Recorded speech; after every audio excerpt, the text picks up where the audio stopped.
রাতের বেলা কফির আড্ডায় চলে এলাম Madhabpur bus stand cafe Q রেস্তোরাঁয়, তৃতীয় তলায়।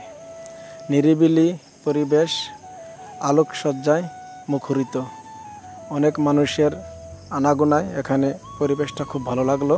অনেক পরিচিত মুখগুলা সবাই একসাথে বসে আড্ডা দেয়, কফি খায়। তো এই মুহূর্তে আমি নিজেও গিয়ে হাজির।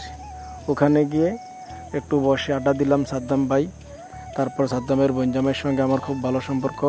ওখানে আলাপ দিলাম, দিয়ে বাস ওখানে বসে সাদ্দাম ভাই কবে একটি কফি খেয়ে যান আর আমাদের পরিবেশটা একটু দেখুন।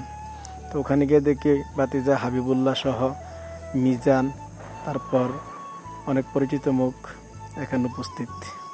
তো সবাইকে ক্যামেরাবন্দি করে নিলাম। তারপর ঘুরিয়ে ঘুরিয়ে তাদের রেস্টুরেন্টে দেখানোর চেষ্টা করতেছি। দেখুন পরিবেশটা লাইটে লাইটে মুখরিত।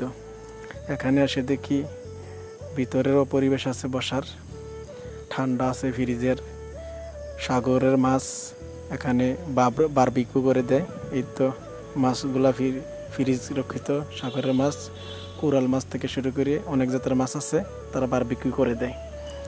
তো এই তো ভিতরেও পরিবেশ আছে, ভিতরে পরিবেশগুলোও দেখানোর চেষ্টা করতেছি।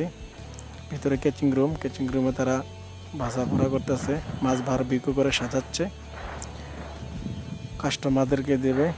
এই মুহূর্তে আমি গিয়ে ক্যামেরা নিয়ে হাজির। তারপর গিয়ে দেখি কি পিৎজা অনেক চমৎকারভাবে সাজিয়ে রেখেছে।